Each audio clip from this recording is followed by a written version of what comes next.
Have you ever wondered how much of the Titanic is left these days? Now, if you haven't been living under a rock, you probably know that it's been over 100 years since the world's most famous ship turned into a wreck. The RMS Titanic, the world's largest sea liner from the beginning of the 1900s, sank during its maiden voyage, just a few days after leaving port. The ship struck an iceberg on April 14, 1912, taking down over 1,500 passengers of more than 2,200 who were on board the liner at that time.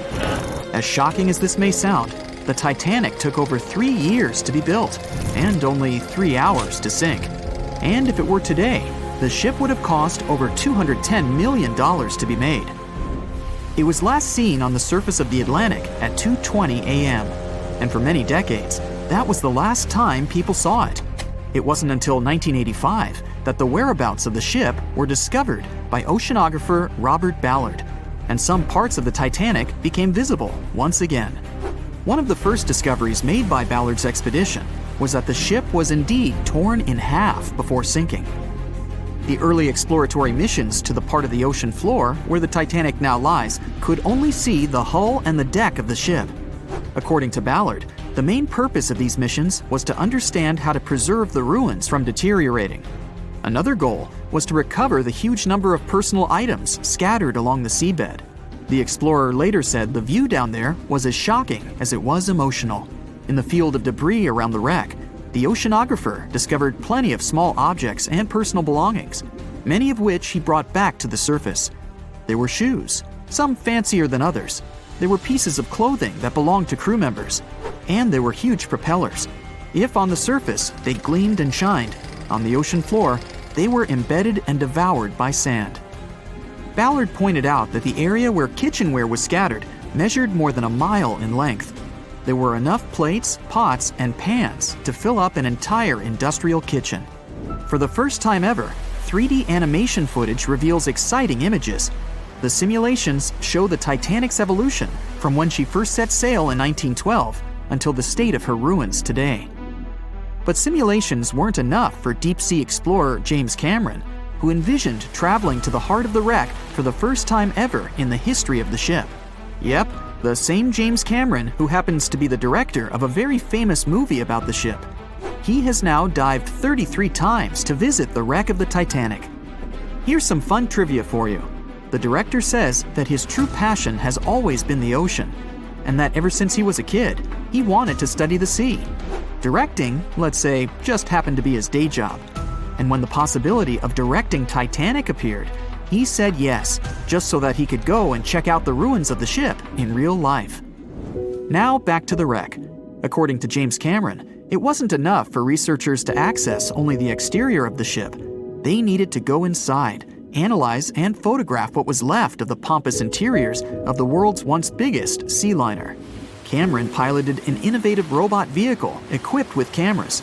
It helped the man to reveal spaces in the Titanic that no one had ever seen before since the ship touched the bottom. Turkish baths, for instance, still had their tiled walls standing up almost in all their entirety.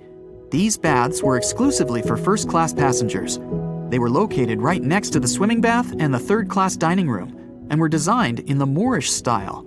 People resting there could get heating blankets and ask waiters to bring them anything they needed.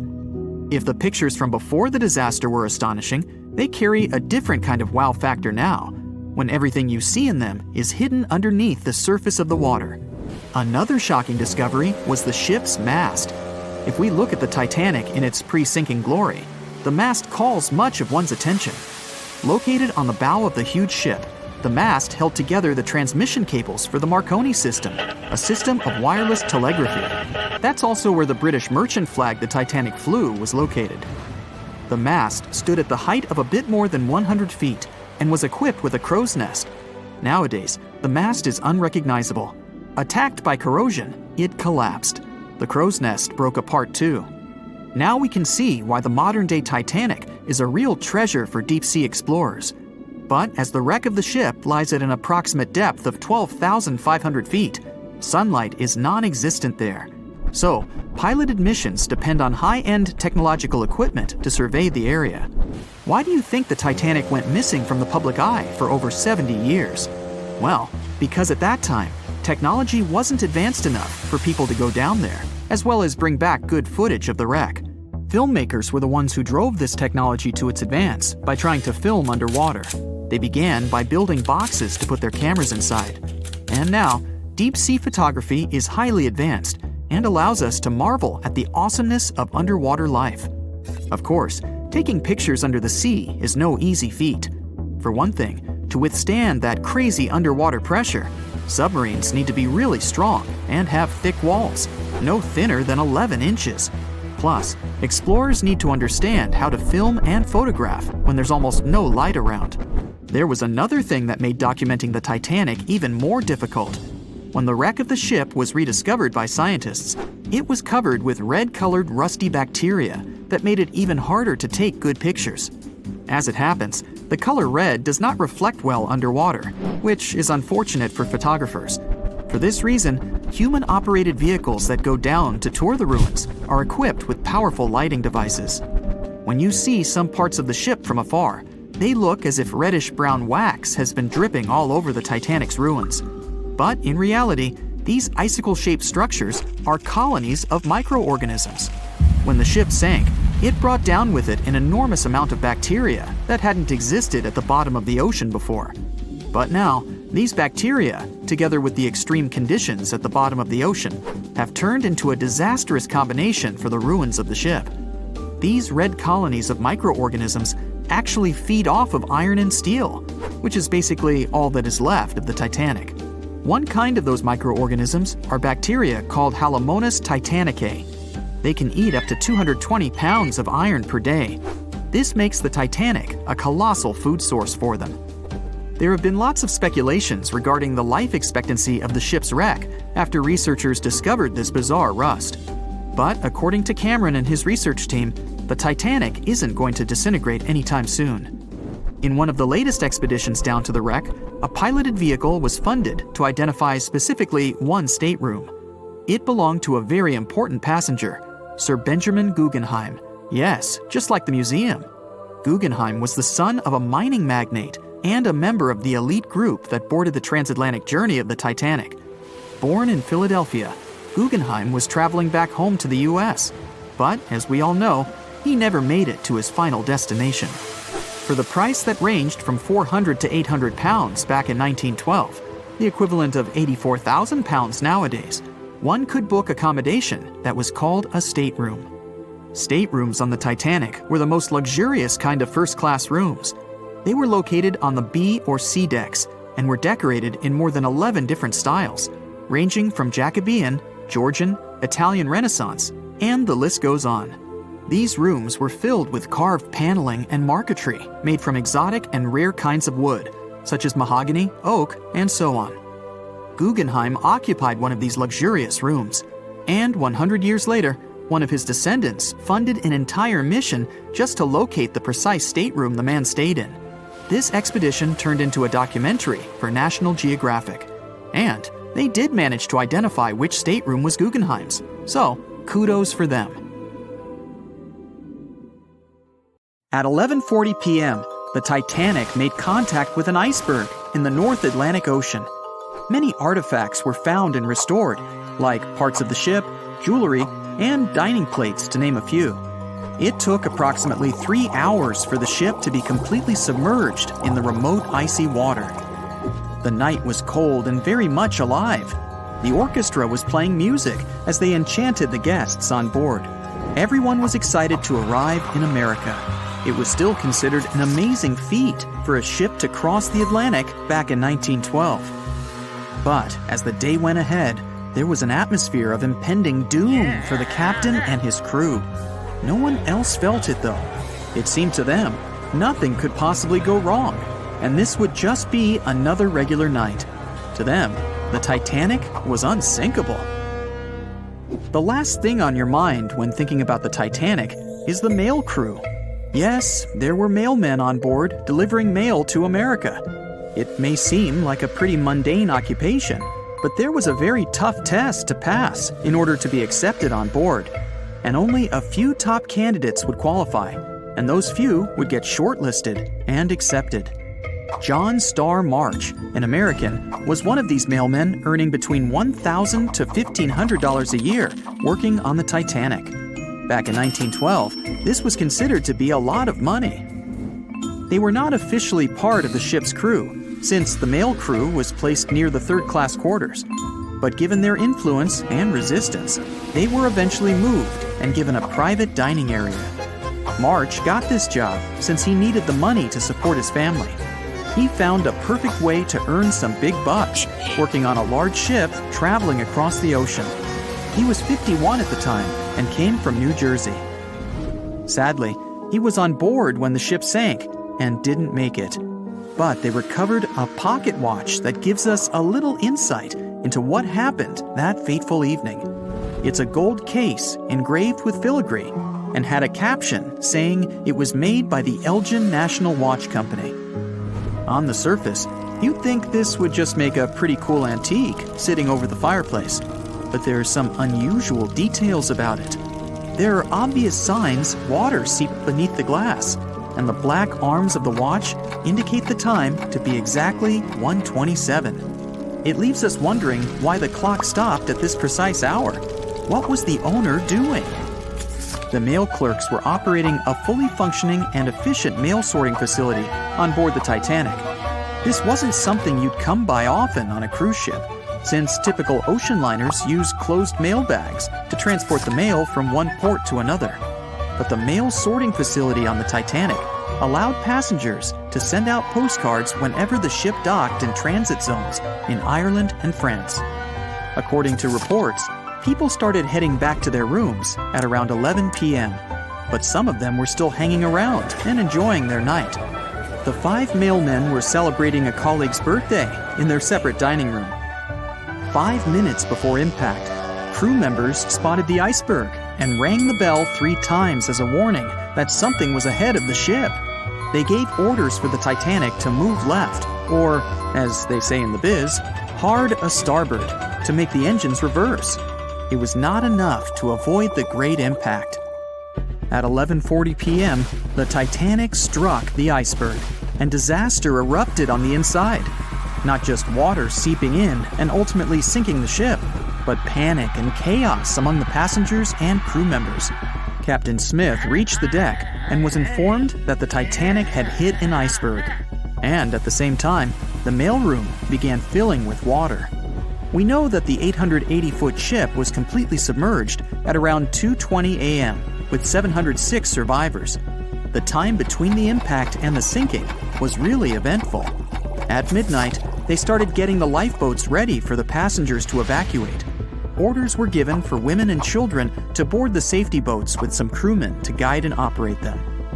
The problem was that the 20 safety boats available could only host 1,178 people out of the total of more than 2,200 passengers on board. March and his colleagues began sorting out the mail. There was chaos in directing and ordering around. With each second passing, icy cold water was filling the ship. 15 minutes after midnight, Captain Smith ordered his crew members to send out a distress signal. Even though SOS was established earlier than the Titanic, many others used CQD. The CQ stands for General Call, and the D is Distress. The Frankfurt was too far away to help, even though it was one of the first to respond.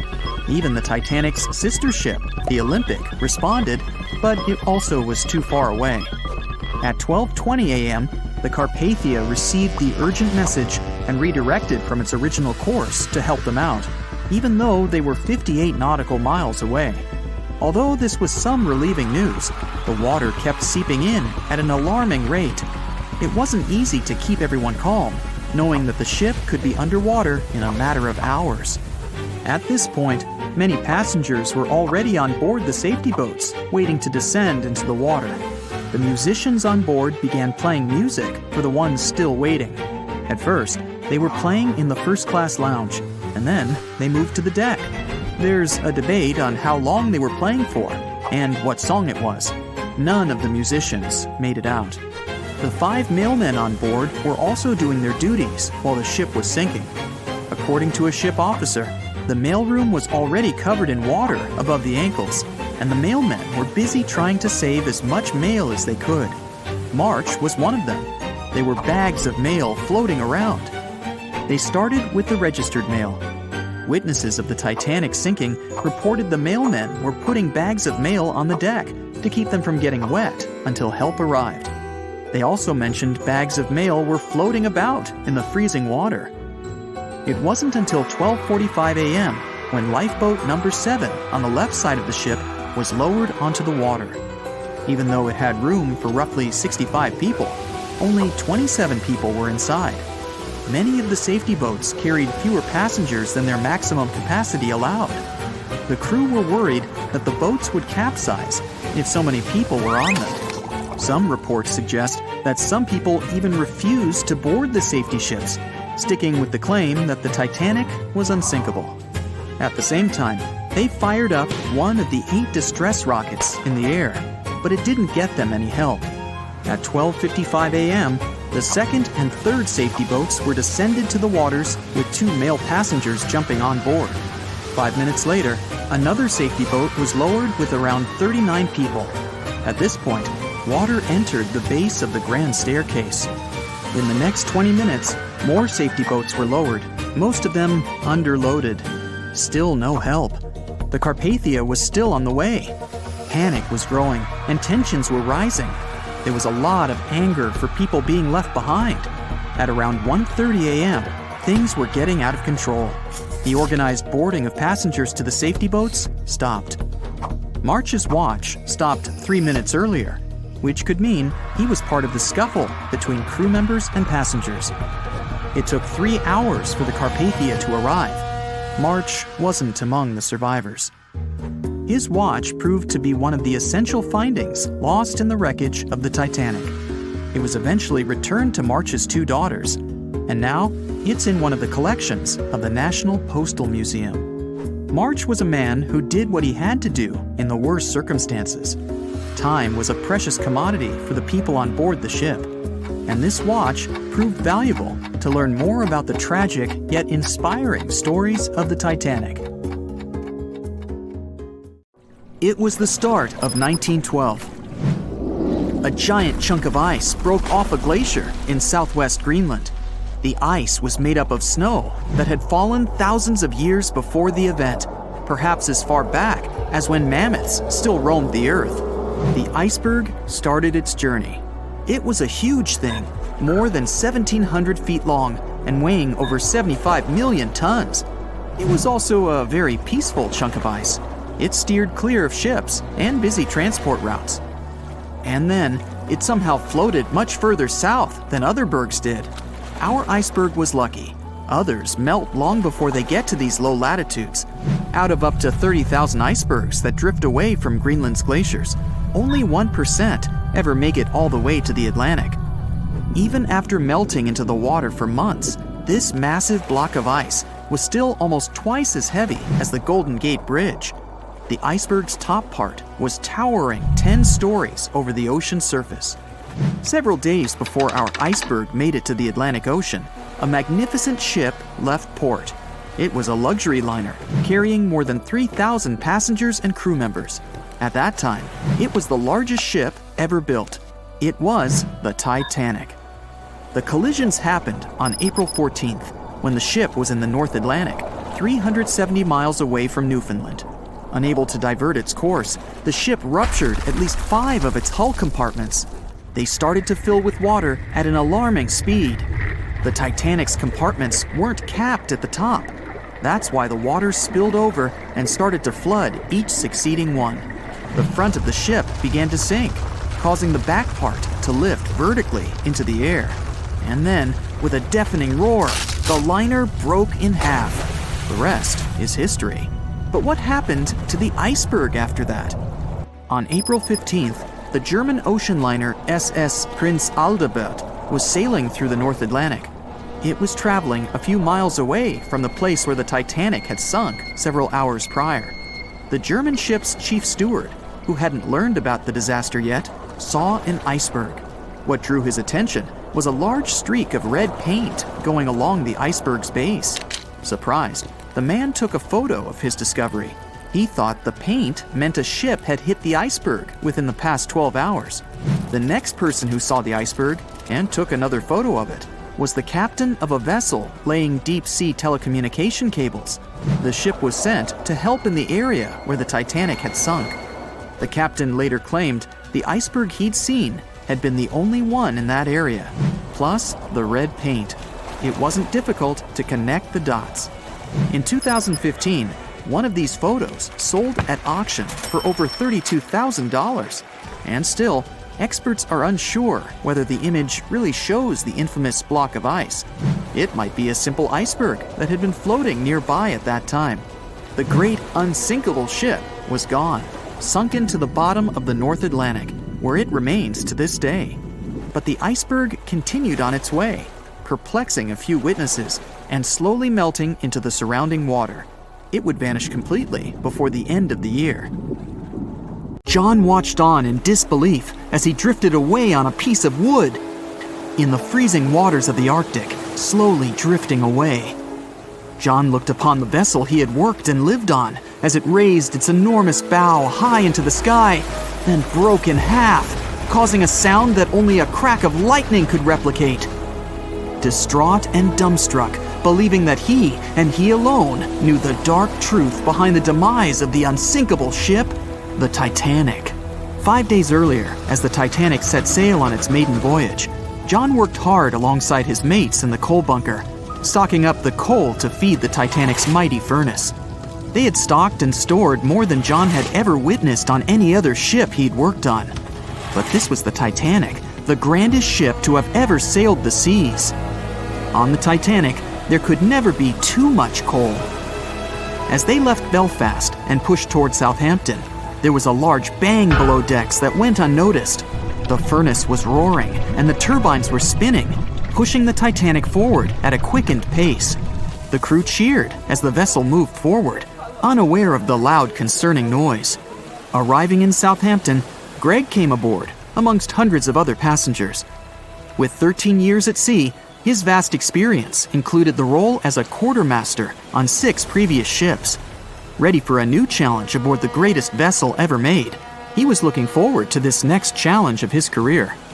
Greg came with a wealth of experience, especially with sailing through the Arctic. His role was vital within the crew, understanding the seas around the North Pole. He would be a key lookout as they set to cross the perilous path of the Iceberg Alley. Greg had some concerns regarding the voyage. The Earth's orbit was remarkably close to the sun and the moon, causing higher tides. This would make icebergs more prominent, drifting them further away and towards the route of the Titanic as they journeyed to New York. Assessing the lookout tower and inspecting the available gear, Greg found no binoculars. This made him concerned, but the sailors just laughed at Greg. "If the deck is short on ice cubes, we'll be sure to plow right through a berg to resupply." A sailor laughed. Greg didn't share this sentiment. Eager to find out why they had been left short-handed on equipment, since he had such a vital role on the ship, Greg inquired further. Sadly, the officer with the keys to the binocular supply cupboard had been removed from the crew at the last minute. Greg couldn't believe something of this importance had been overlooked. For such a mighty ship with so many people aboard and crossing in a particularly perilous path, this just didn't make sense. But not wanting to be fined for breaking into the ship's property, Greg let it slide, hoping that they wouldn't need the binoculars in the end.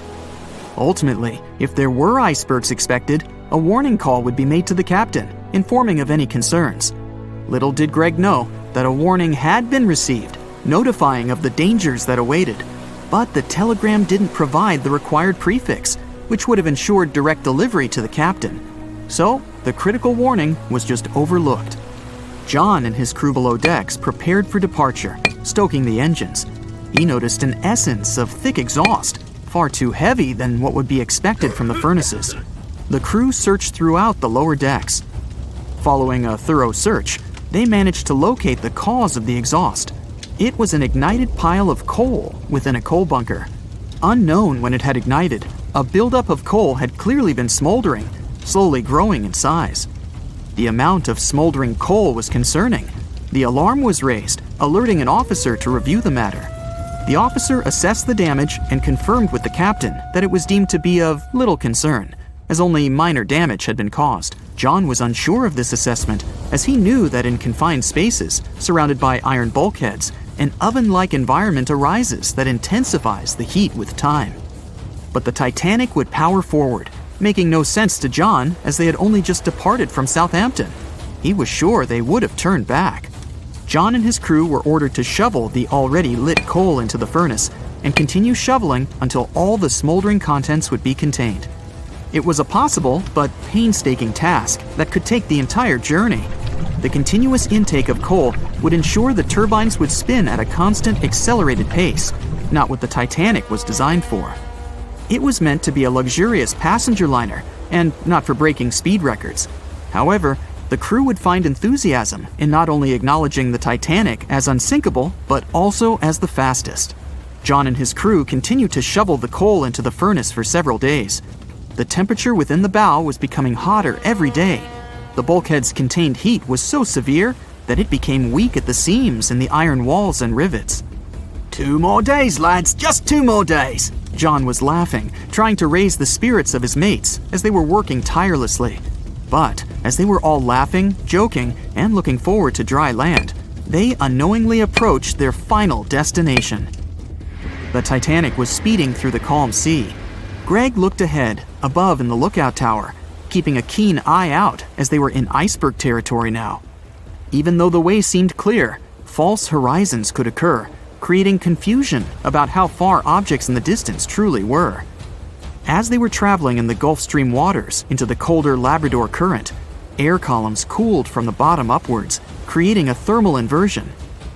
This incredibly high air pressure ensured fog wasn't present, providing a deceptively clear outlook.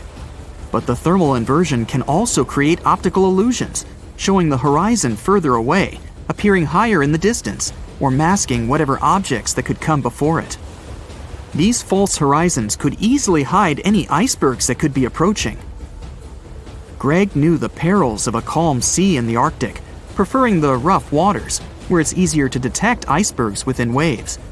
Peering from the lookout, Greg was looking towards the dark abyss ahead. Suddenly, within 1 mile directly in front, a formidable image quickly emerged from the dark waters surrounding. Iceberg, right ahead! Greg yelled to his mate, who quickly called to the helm and directed them to steer hard to starboard. The helmsman received the call.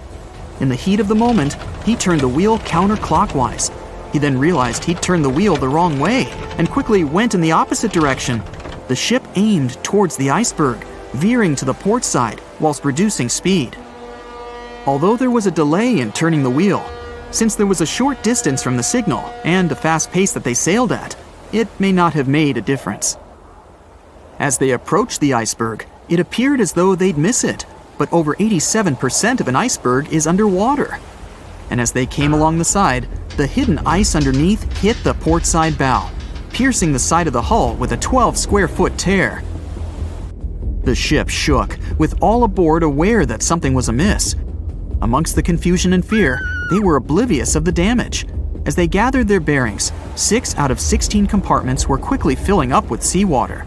The hull could only withstand 4 compartments filling before sinking. Time was ticking as the Titanic made its descent into the depths.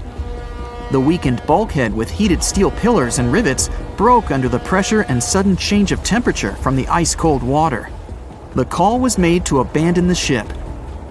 Lifeboats were prepared to be released, while help signals were sent out to nearby ships.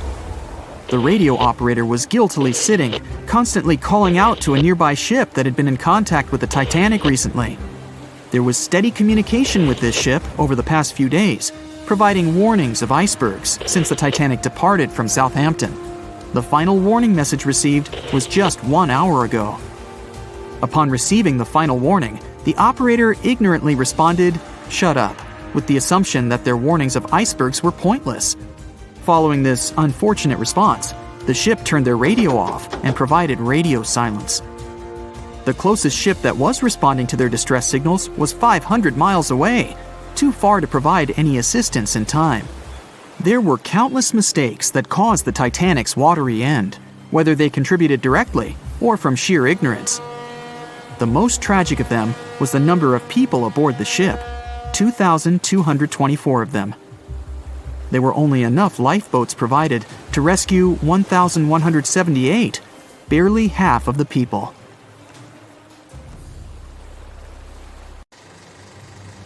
It's April 10th, 1912, a sunny spring day. You're one of the first-class passengers aboard the Titanic, just as the ship is about to depart from Southampton. Imagine everyone's excitement, fresh spring air, the sounds of the sea. You're strolling along the highest deck of the Titanic when you notice several lifeboats. As you start counting the boats, you recall the ship's capacity. It's just over 3,000 people. Wait, but are there enough lifeboats for everyone aboard? Let's look into the numbers. The Titanic could carry a needed total of 64 lifeboats, a number which could have easily helped to save all the passengers on board. Chief designer Alexander Carlisle planned to equip the ship with 48 lifeboats, but the Titanic ended up with a mere 20. The fact that this number of lifeboats wasn't enough for all the passengers was not illegal at the time. This was because the number of lifeboats required was calculated based on the tonnage of a ship, not her passenger capacity. Speaking of the Titanic, this number of boats was chosen for aesthetic reasons, to make the decks look less crowded to the ship's elite and high-class passengers. After the final decision on the lifeboats was taken, Carlisle quit his job. Passengers' strolls on the Titanic's decks were pleasing to the eye, but were they worth it in the end?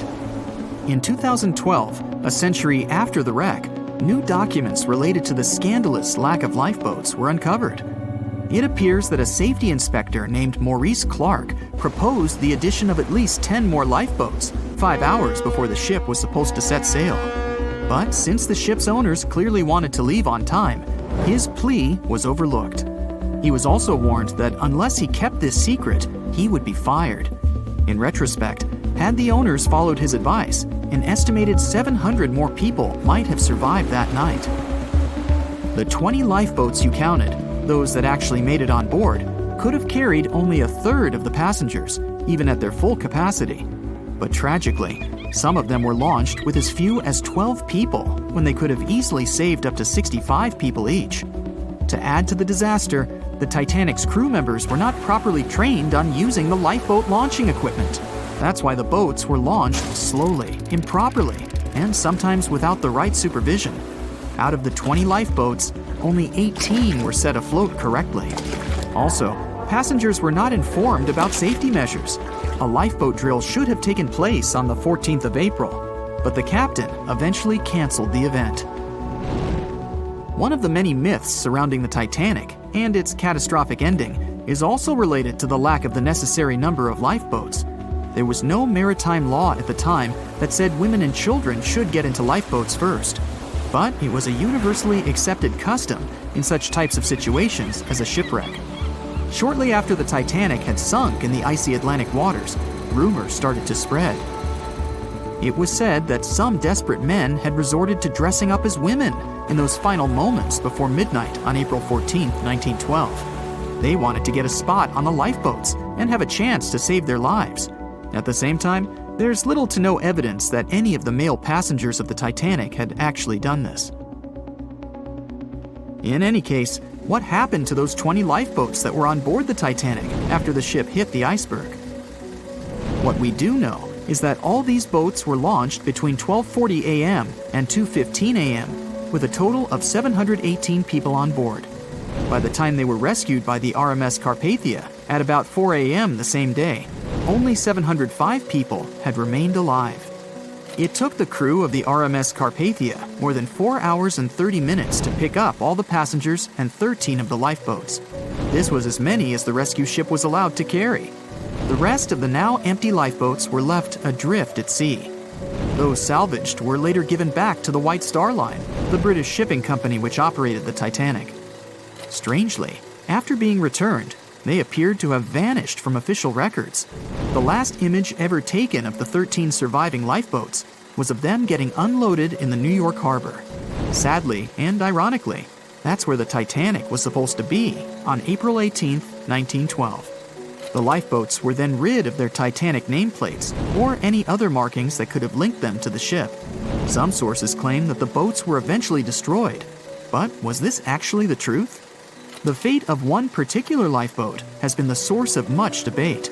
Collapsible Boat A, the last one to leave the ship, was retrieved by the RMS Oceanic a month after the crash.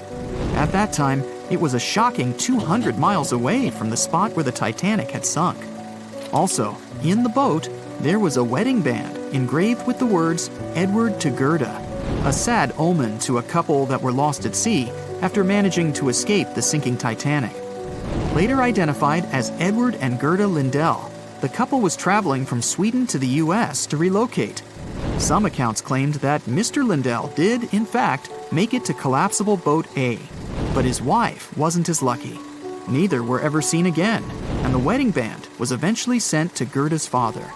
The recovery of Collapsible Boat A was recorded in both photographs taken by the crew on board the RMS Oceanic and by a detailed handwritten account of a fellow passenger. They claimed that the lifeboat had looked more like a piece of wood carried by the waves than an actual boat. The first lifeboat to depart from the Titanic was Lifeboat Number 7. It was dubbed the Millionaire Lifeboat. It's rumored that the 12 passengers on board might have bribed the crew to row away to safety instead of allowing others to jump in. In 2015, some of the items recovered from this lifeboat, including a lunch menu, a ticket, and a letter from one of the passengers, were auctioned for up to $70,000 by a New York auctioneer. Soon after the Titanic catastrophe, it became mandatory for all ships to be equipped with enough lifeboats to carry all the passengers and crew. It's more likely that the Titanic lifeboats, being relatively new equipment at the time, were refitted to be used on other ships, such as the RMS Olympic, which was the Titanic's older sister. Some of them may have been sold off to private collections, or even left to rot. After all, they were seen as a source of bad luck, and most people were unwilling to use them again on other ships. Unfortunately, all the information about their whereabouts is hard to confirm now. No official statement from the owners of the lifeboats was ever given after their rescue. But although nothing appears to have remained of the original lifeboats, some full-sized replicas exist on display in museums in Falmouth, England, and Belfast, Northern Ireland. One of the few surviving White Star Line lifeboats did not, in fact, belong to the Titanic, but it did have a striking connection to the cursed ship. This boat is the restored Lifeboat 6 from the RMS Oceanic, which helped to recover Titanic's collapsible Lifeboat C. It was said to be owned by a private collector, but similar to the Titanic's lifeboats, we don't know anything about its location today. As for the nameplates and other identification marks of the lifeboats, the White Star Line seems to have kept them. Because some of these items were later auctioned and sold to interested collectors, even Rick Springfield supposedly got hold of one of the nameplates.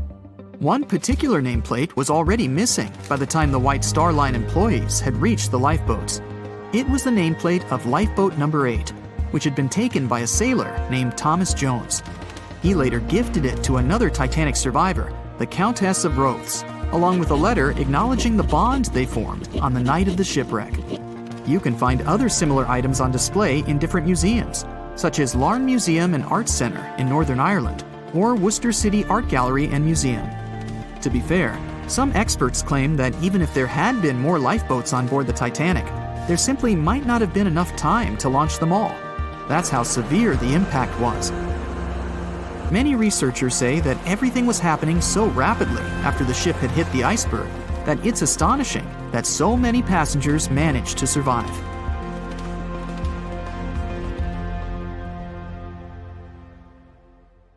April 14, 1912. The dark night was filled with horrible sounds of a giant metal vessel breaking into two.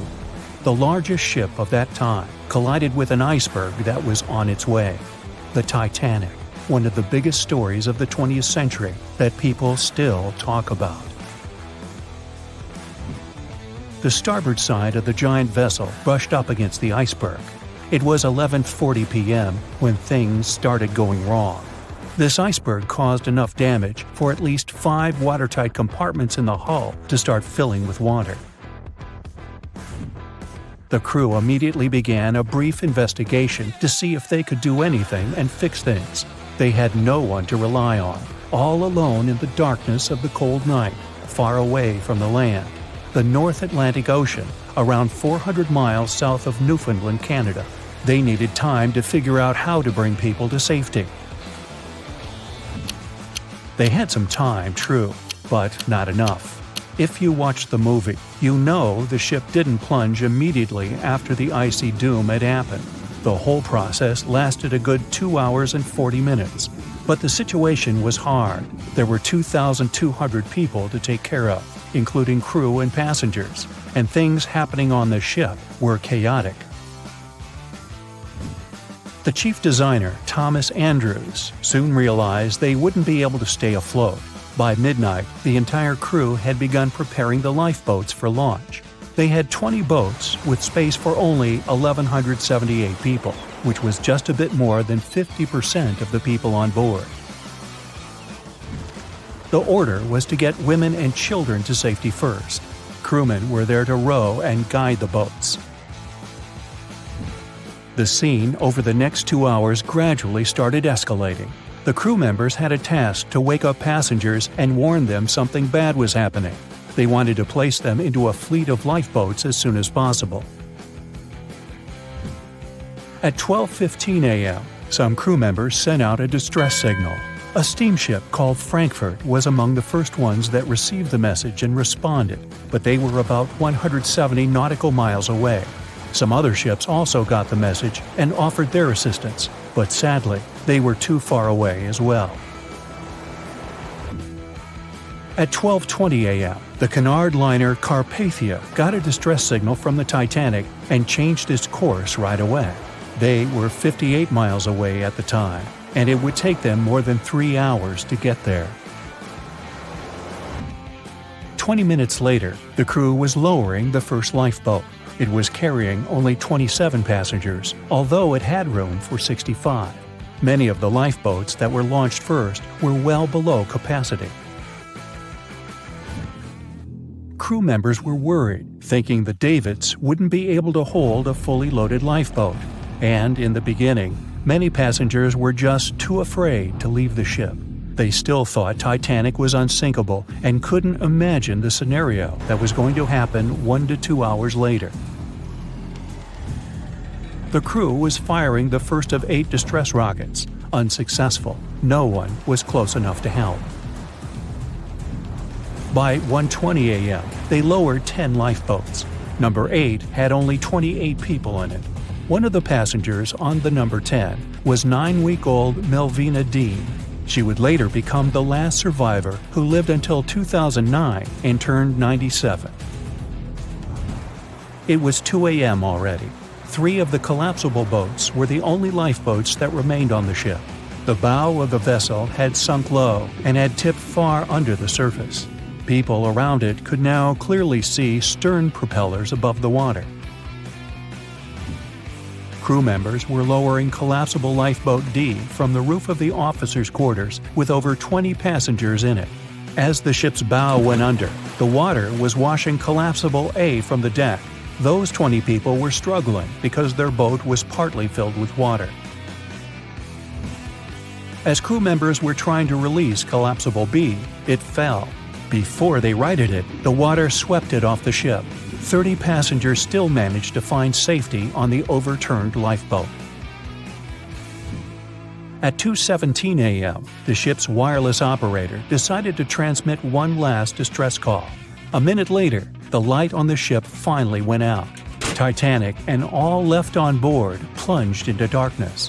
The bow continued to sink, and the stern was rising higher above the surface, which placed great strain on the midsection. Horrible sounds were filling the night. Titanic, this massive, legendary ship so many people placed their hopes in and were excited about, broke into 2 between the 3rd and 4th funnels. Reports would speculate it took about 6 minutes for the bow section to reach the ocean bottom. The stern settled back in the water before it rose again into a vertical position. It remained in this situation until it finally disappeared into the ocean. At 2:20 a.m., the stern apparently retained air inside, and water pressure crushed it as it went down. The stern landed about 2,000 feet away from the bow. People consider the Titanic the fastest ship in the world. They thought it was unsinkable because 4 of its compartments could be flooded, and that still wouldn't cause a critical loss of buoyancy. Its life was problematic since its beginning. While the ship was leaving port, it moved within a couple of feet of the steamer New York. It managed to safely pass by, which was a huge relief for all those worried passengers massed on the ship's decks.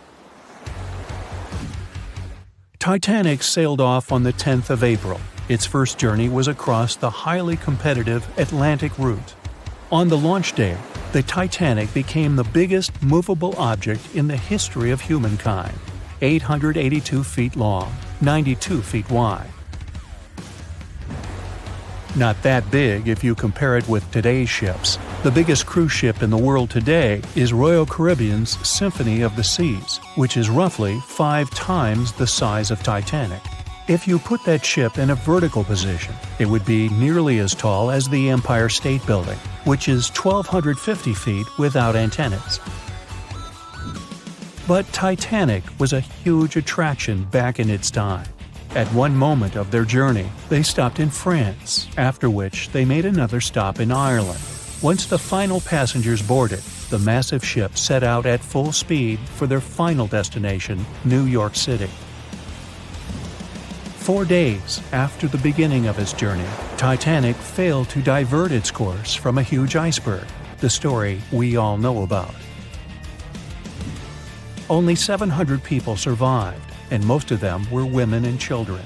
The night was extremely cold, 1 hour and 20 minutes after Titanic had gone down to the bottom of the ocean. Survivors weren't even sure someone was coming to save them. Finally, they saw the light. It was Carpathia coming towards them. They came for the people in the lifeboats. The crew brought them aboard and pulled a handful of other passengers out of the water. Many ships tried to contact Titanic a few hours after it sank. Their messages were never returned. Later, when there was an investigation of what really happened, they discovered the Leyland liner California had been less than 20 miles away when Titanic was sinking. But the crew didn't hear the distress signals coming from Titanic because their radio operator was off duty. Countries from both sides of the Atlantic were shocked and horrified when they heard details of what happened to Titanic. They decided to make changes to ship operations, rules that would help avoid such events in the future. They held the first International Convention for Safety of Life at Sea, where they adopted rules for every ship to have lifeboat space for each passenger on board. Also, lifeboat drills became mandatory. They also decided to establish an international ice patrol. Its main role was to monitor icebergs in the North Atlantic shipping lanes.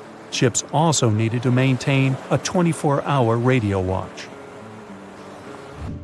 Titanic wasn't built alone. Because of the size of this magnificent ship and all the new equipment it required, it would have been too expensive as a one-off. So the team built the Titanic alongside 2 sister ships, and both of them had eventful lifetimes. RMS Olympic came first. It was launched in 1910, and for a whole year was the biggest liner in the world.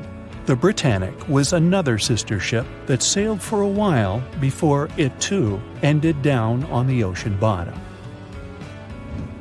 But only Titanic became a legend and one of the most fascinating stories of modern history. On April 10, 1912, the RMS Titanic set sail from England. But this wasn't the launch of a regular ship. The Titanic was the largest liner ever built at the time. It was 882 feet long. That's nearly the size of 3 soccer fields. And measured from the hull to the top of the smokestacks, the ship was an impressive 175 feet tall. That's the size of a 17-story building. Deemed unsinkable, it took 3,000 workers almost 3 years to build.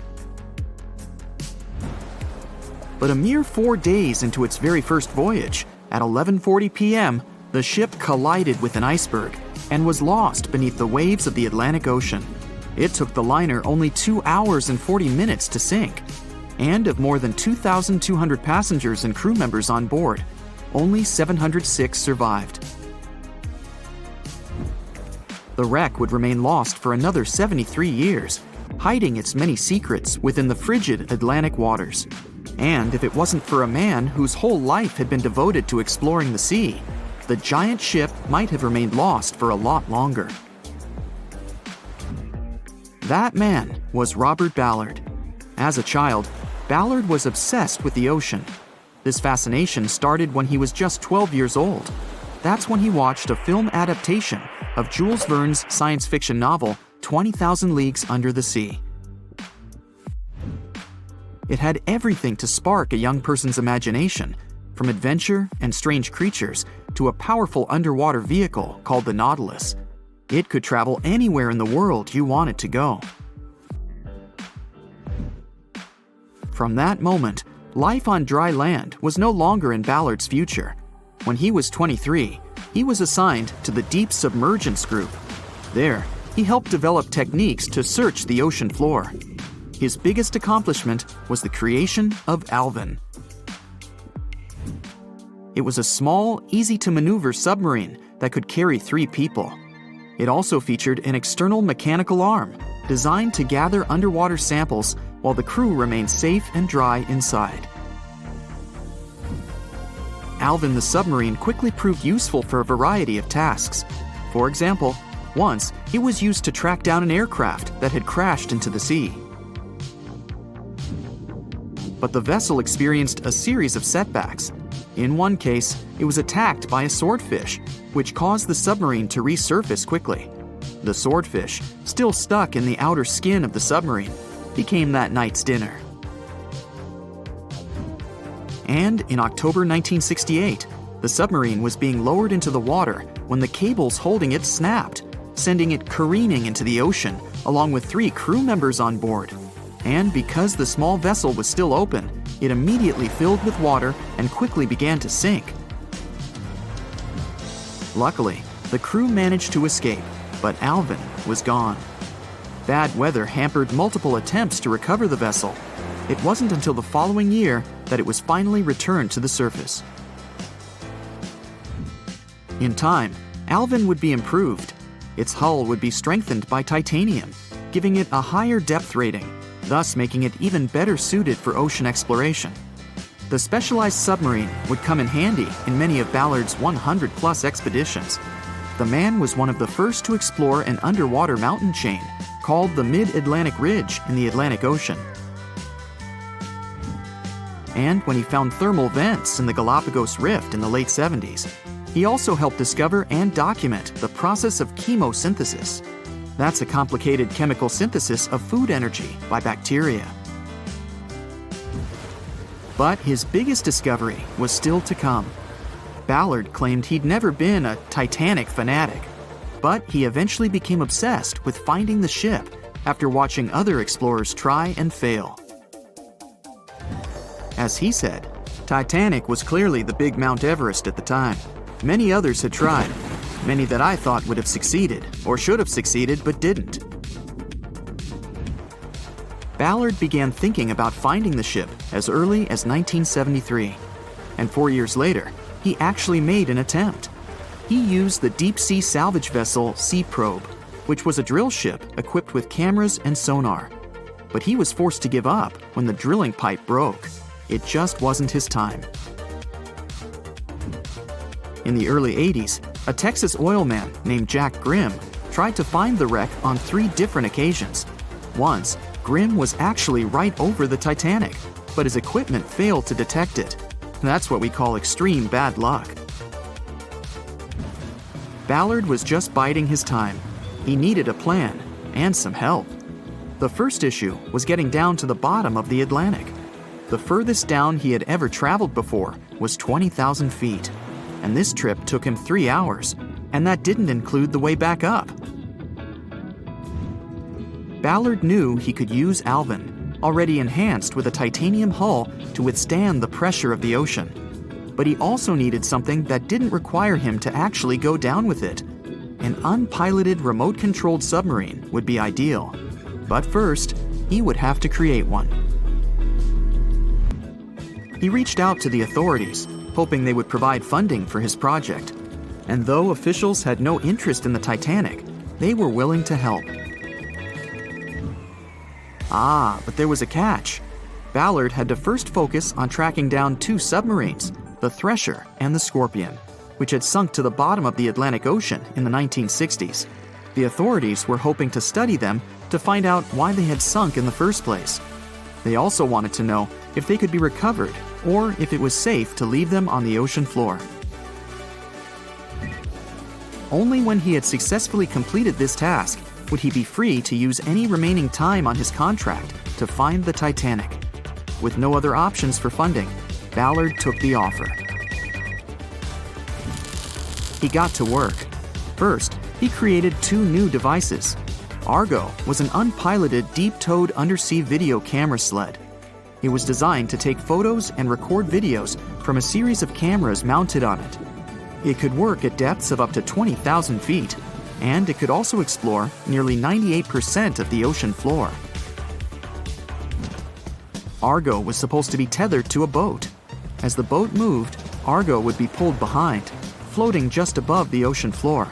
The camera would then transmit images to the surface. The second device was a small robotic vehicle called Jason Jr.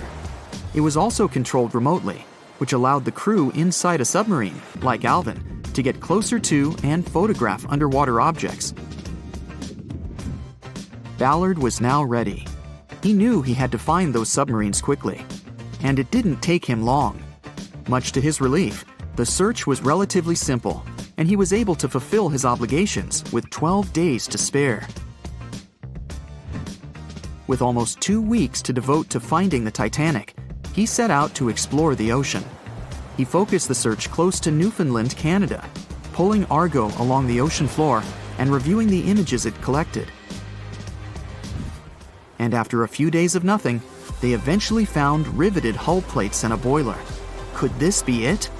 The next day, a ship's large bow was revealed. On September 1st, 1985, Ballard and his fellow crew members realized they had finally found the infamous ship. The discovery resulted in a mix of emotions. Ballard was excited to be the first to find the Titanic's final resting place, but he was also overwhelmed by the sense of grief for those who had suffered when the ship had gone down. Over the next 4 days, the crew explored the wreck. They found the crow's nest, from where the iceberg had first been spotted. Plus, there was finally evidence of how the massive ship had split in two before sinking, with both halves of the ship found. There was furniture and dinnerware, and sadly, several leather shoes of those who hadn't made it to safety were scattered about the ocean floor. Ballard succeeded where others had failed and became an instant celebrity around the world. You'd think that locating the Titanic would be enough for one man, but not for Ballard. In 2019, he took on the challenge of solving another mystery, the disappearance of Amelia Earhart. Earhart had attempted to be the first woman to fly around the world. Unfortunately, she disappeared somewhere over the Pacific Ocean in 1937. She and her plane were never found. Ballard hoped that his luck with the Titanic would help with finding where Earhart had gone down, but his expedition failed to find anything.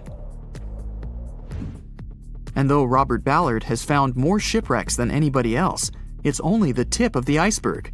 It's estimated that there are over 3 million shipwrecks in the ocean, and Ballard has only located 100 of them. Now, in his late 70s, the man is hoping to encourage young people to continue his work of exploring the ocean and its many mysteries. In 1989, he started the Jason Learning Project to inspire grade school students to pursue science, technology, engineering, and math. He has his own research vessel called the EV Nautilus, after the name of the submarine in Jules Verne's novel, a fitting tribute to the story that inspired his career. The night was dark and scary. A few hundred people were sitting in lifeboats, not knowing what would happen next, or what their lives would look like from that moment on. All they knew was the giant ship they had been sailing on just a couple of hours earlier disappeared in front of their eyes. They were alone, waiting for help. Is anyone even coming? They had no idea if the rest of the ships that were traveling relatively close to them had heard their call for help. There was nothing else to do but wait. The Titanic, an iceberg, and one night, April 14th, 1912. It's one of the most famous stories from modern history that everyone talks about, even now, more than 100 years later. The 16 lifeboats on board could only accommodate a little more than 50%, 1,178 people, of the total number of passengers that were on board. And many of them were still half empty. In one of them, there was a little 2-month-old girl, Milvina Dean, the youngest passenger on board the giant ship. Her parents had decided to leave England because they wanted to build a better life in the United States. Her father had some family in Kansas, and he hoped they could start their own business there. The Dean family didn't actually choose to be on board this giant legendary liner, but because of a coal strike, they got transferred there, so they boarded it at Southampton as third-class passengers. Milvina's father felt when their ship hit the iceberg on that cold and seemingly peaceful night. He immediately went up to investigate. When he saw that people were panicking and that the crew members were giving warnings on the actual danger of the situation, he rushed to their cabin to find his wife. He told her to dress the children and quickly go up on deck. The crew members gave the order to get the lifeboats ready and start transferring women and children there first. It was a chance for at least some family members to get to safety. Milvina, her mother, and her brother got in Lifeboat 10. They were among the first off the liner out of the 706 crew members and passengers who managed to escape the sinking ship. Later, the liner called Carpathia heard their call for help, came for the passengers, and took them to New York. Her father, unfortunately, stayed behind them and didn't manage to save himself. Milvina grew up in Ashurst, England, which wasn't far from where she set sail on the ship. She spent her life working as a secretary and an assistant in small businesses in Southampton. She never married. Milvina always used to say she never spoke about the whole Titanic thing because she remembered nothing about it, so she didn't want people to think she was just drawing attention to herself. But in 1985, a French-American team got together and located the wreck of the Titanic. It was around 370 miles east of Mistaken Point, Newfoundland, in water that was more than 2 miles deep. That's when they confirmed the ship split in two. For decades, people believed the ship sank in one piece. They thought the only significant damage was the damage the hull got from its contact with the iceberg. In reality, it broke in half, right between its third and fourth funnels. It happened shortly before the ship disappeared under the surface of the water, and the whole thing, starting from the moment when they hit the iceberg, lasted around 2 hours and 40 minutes. People didn't pay that much attention to the Titanic until this team of researchers found the wreck. In the last year of her life, she sold some of her family's possessions at auction to pay for her stay in a nursing home. The items she sold also included a suitcase filled with clothes that her family got when they arrived in the U.S., and compensation letters her mom got from the Titanic Relief Fund. The compensation letters outlined the financial aid that certain passengers received who had survived the loss of their loved ones. She lived until the age of 97 when she caught pneumonia. She was the youngest of the 705 people that survived the whole event. The Titanic was the world's largest ship. Since it was so big, some thought the vessel should have had 4 exhaust stacks. But Thomas Andrews, the man who designed the ship, believed that only 3 were necessary. So, the Titanic basically had one purely decorative stack. 2,200 people were on board when the ship sank. There were 908 crew members, and the maximum number of passengers on board, which was 3,500. As you probably saw in the movie, there were different classes of passengers. The estimated overall wealth of those in first class was about $500 million, and researchers estimated $6 million worth of things went down to the ocean bottom, together with the ship. In first class, this liner was a place of luxury. It had 4 restaurants, 2 libraries, 2 barber shops, reading rooms, and a photographic darkroom on board. There was also a heated swimming pool, but only first-class passengers could use it, at a price of 1 shilling a time. The ship also had Turkish baths and electric baths, and passengers could use each for 4 shillings at a time. The cost to build this massive giant was $7.5 million, but that was back in 1912. Today, it would be about $200 million. First-class tickets cost $2,560 at the time, which is today's equivalent of $61,000. What would you get in these expensive cabins? A sitting room, 2 bedrooms, 2 wardrobe rooms, and a bathroom. Would you pay that much for those luxuries? Teams of researchers still haven't explored many areas on the Titanic. It's still very, very hard to access them with underwater vehicles. There was a lifeboat drill scheduled for the same day the Titanic sank, but it was called off for some reason. The crew had done just 1 lifeboat drill, and that was when the ship was still docked. But even if the crew members had been properly trained and each lifeboat had been filled, the capacity was still not enough to save each and every passenger. The Titanic was the biggest movable object in the world at that time.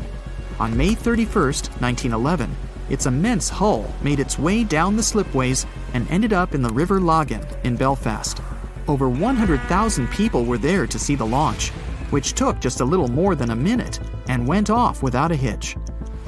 The people who were in charge of the ship immediately towed the hull to a mammoth fitting-out dock. Thousands of workers spent most of the next year there working hard, building the decks and constructing all those luxury interiors that gave the Titanic its specific look. They were also installing the 29 giant boilers that would power the ship's 2 main steam engines. All that to get the title unsinkable. The ship had more than just one fatal flaw. You may have heard of one of its design flaws. The airtight bulkheads weren't completely sealed on top. This allowed water to flow from one compartment to another, which eventually sank the liner. And Titanic had more flaws. High sulfur content, cold temperatures, and high speeds largely affected the steel of the vessel's hull and the iron of its rivets. The steel here shattered, while the rivets popped out relatively easily. This was the reason the Titanic sunk 24 times faster than we'd expect. There are many theories about what really led to the sinking of such a giant. And one says a full moon from a couple of months before could be one of the reasons. It may have created very strong tides that sent a flotilla of icebergs southward. This was right in time for the Titanic's maiden voyage. Research says an optical illusion prevented the ship from getting help. One famous British historian, Tim Moulton, thought the atmosphere on the night of the sinking created specific conditions that made it very hard for the crew members to spot icebergs. They partially caused something called superrefraction. The extraordinary bending of light causes miraging, and several ships in the area recorded it. Not only did this prevent the crew from seeing the troublesome iceberg in time, but it also stopped one of the ships that could have offered help from identifying the call for help and communicating with the Titanic crew. Also, some say the ship was traveling too fast. From the start, they blamed the skipper for sailing such a big liner at such a high speed, 22 knots, through the cold and unpredictable waters of the North Atlantic, which was full of hidden icebergs.